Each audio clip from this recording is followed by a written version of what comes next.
She thought she was suing a stubborn old farmer. She was dead wrong.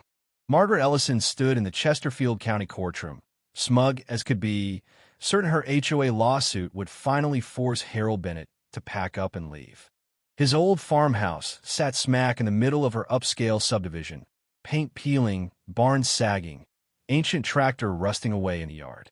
It was dragging down property values, plain and simple. The judge would make him fix it up or sell. Then Harold's attorney asked one quiet question. "Your Honor, are you aware that my client owns Pine Ridge Community Bank?" The room went still. Margaret's face drained of color.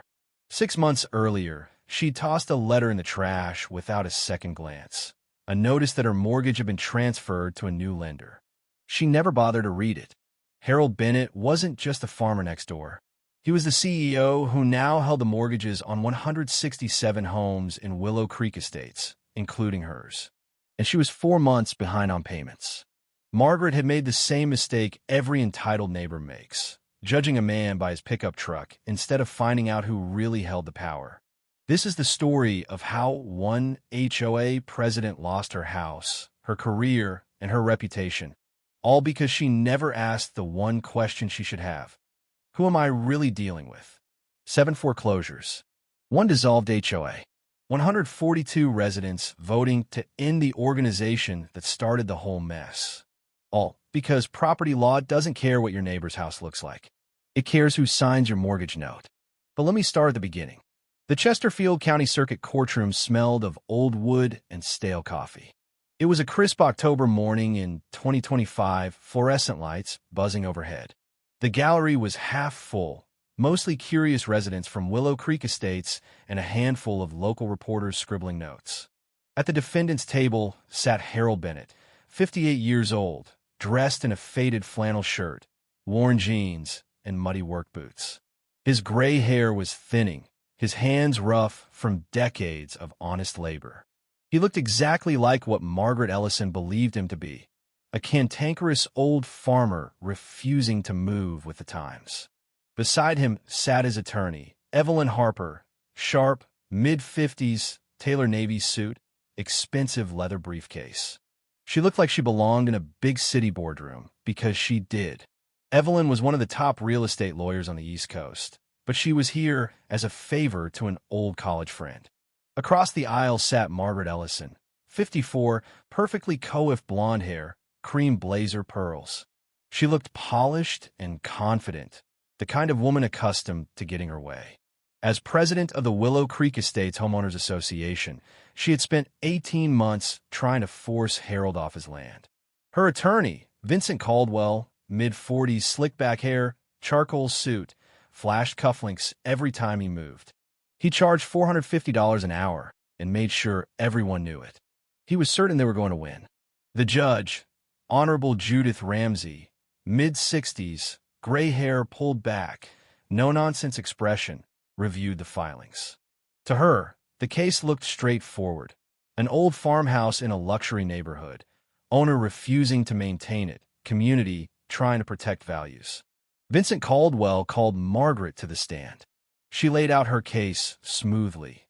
The peeling paint, the leaning barn, the rusty equipment, an eyesore surrounded by $700,000 homes. She showed photos, the stark contrast between Harold's weathered property and the pristine brick colonials lining manicured streets. She described failed attempts at negotiation, generous offers to help renovate, even a $2 million buyout from the original developer that Harold had turned down flat. Then she cited the county's new neighborhood standards ordinance, claiming clear violation. Evelyn Harper waited patiently. When her turn came, she stood slowly and addressed the judge. "Your Honor," before responding to the merits, "I'd like to introduce evidence that changes the nature of this case entirely." A document appeared on the screen, Pine Ridge Community Bank Mortgage Portfolio Acquisition, March 2024. My client, Harold Bennett, is the majority owner and CEO of Pine Ridge Community Bank. In March 2024, 7 months before this lawsuit was filed, his bank acquired the entire mortgage portfolio for Willow Creek Estates. That includes 167 of the 180 homes in the subdivision. A murmur rippled through the gallery.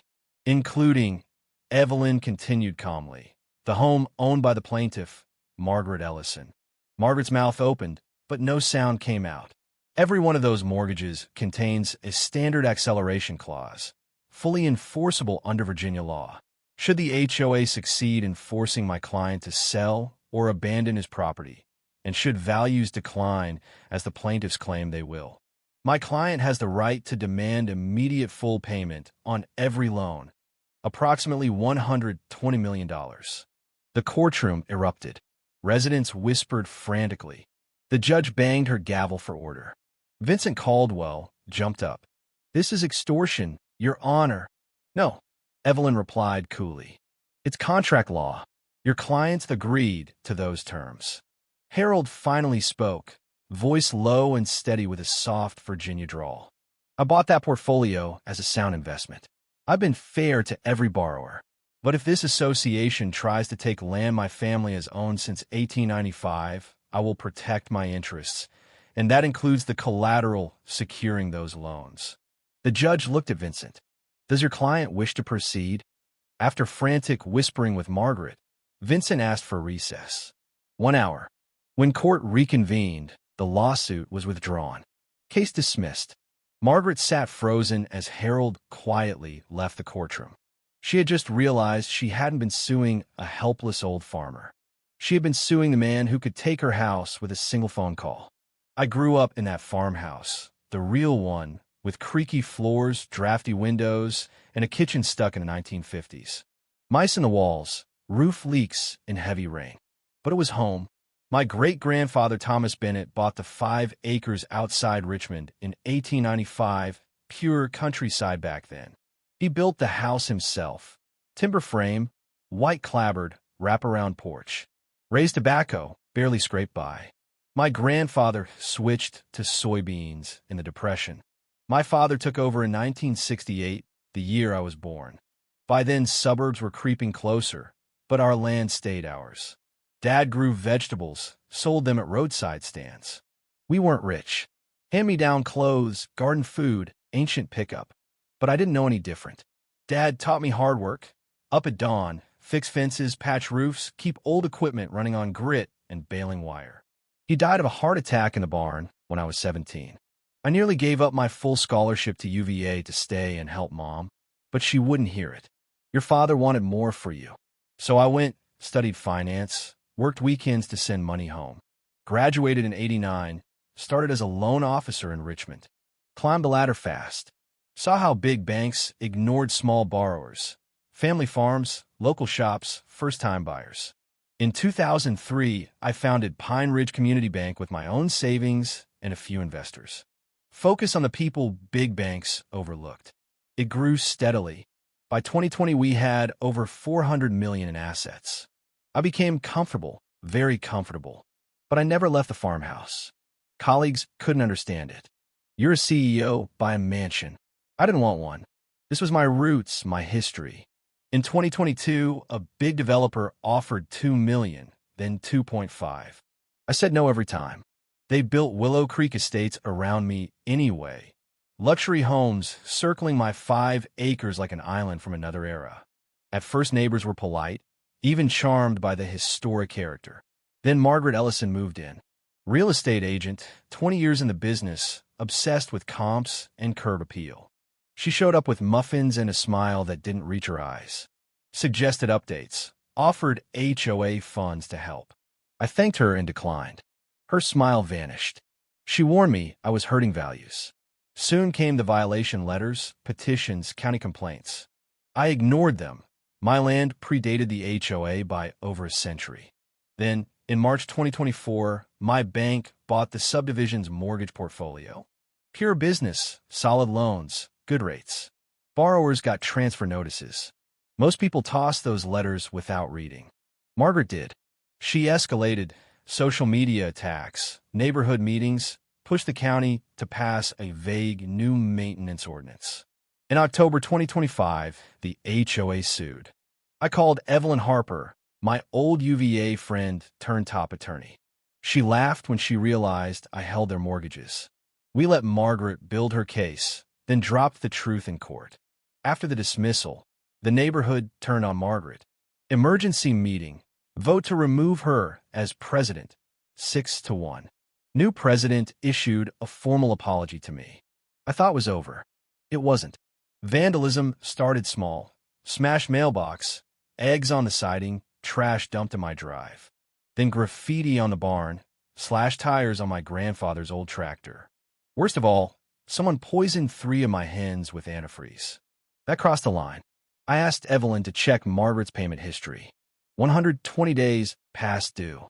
She'd stopped paying before the lawsuit.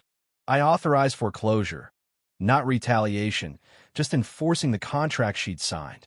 6 other vocal lawsuit supporters were also seriously delinquent. All 7 received notices the same week. Panic swept the subdivision. Residents who were current had nothing to fear, but the 7 couldn't raise the arrears.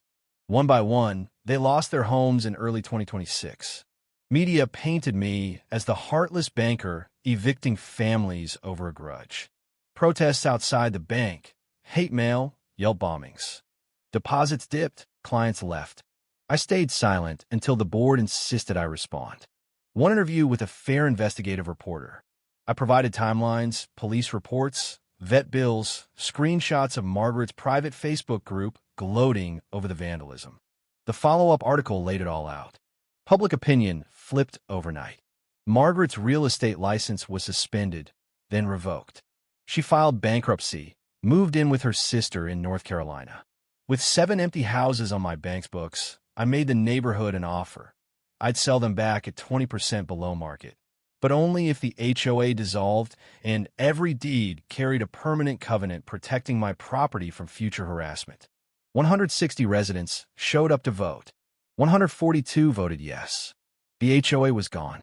The discounted homes sold quickly to grateful young families and relocating couples who never could have afforded the neighborhood otherwise. Every buyer signed a covenant without complaint. Spring 2026, I finally painted the farmhouse myself. Fresh white, not because anyone forced me, but because I wanted it to look cared for. Repaired the barn, got new hens. Neighbors began waving again. One young couple who bought one of the foreclosed houses invited me to a backyard barbecue. First invitation in years. I went.